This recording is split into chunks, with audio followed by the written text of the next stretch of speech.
Hello, students. I'm sorry we have to be communicating this way, but we'll be doing the best that we can.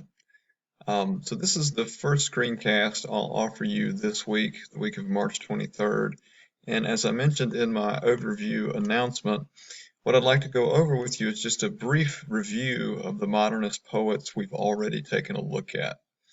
So if you remember, the question we're using to try to compare these various voices is a pretty simple one.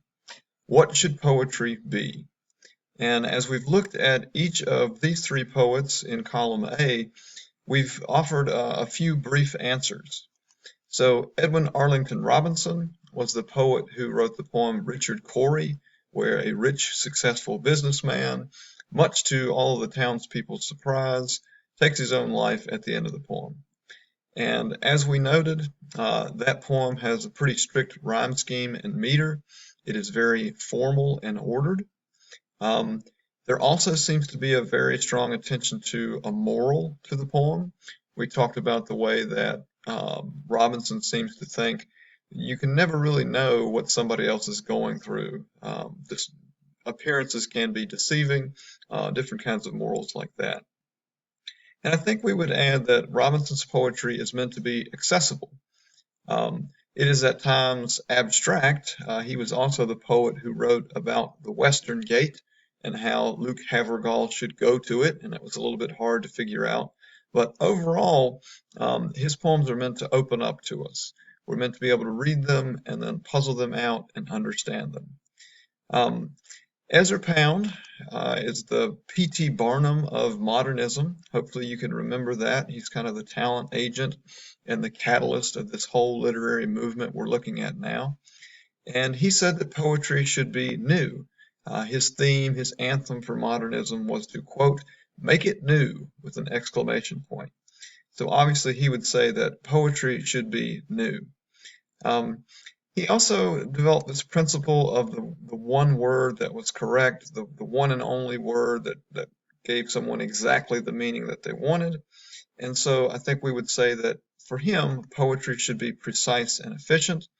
And hopefully you remember the very short two-line poem, In a Station of the Metro, which he called the perfect images poem.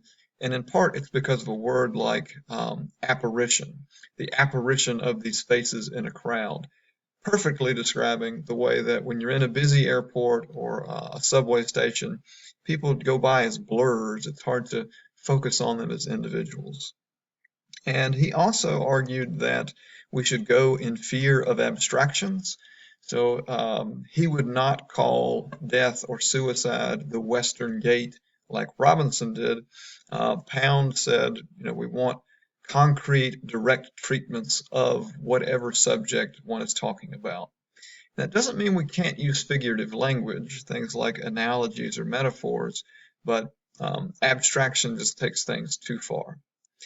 And then the poet we looked at right before spring break, or at least the first week of spring break, was T.S. Eliot, who wrote a very famous, perhaps infamous poem, The Wasteland.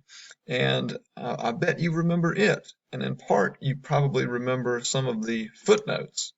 So this was a poem that he wrote footnotes for. Robinson was trying to write accessible, short poems.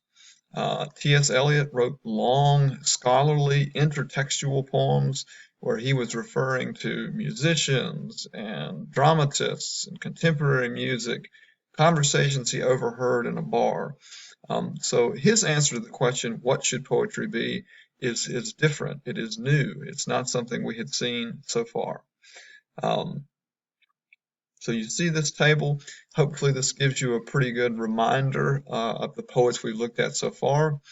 And as we continue with this unit on modernist poetry, we're going to keep looking at this question, what should poetry be?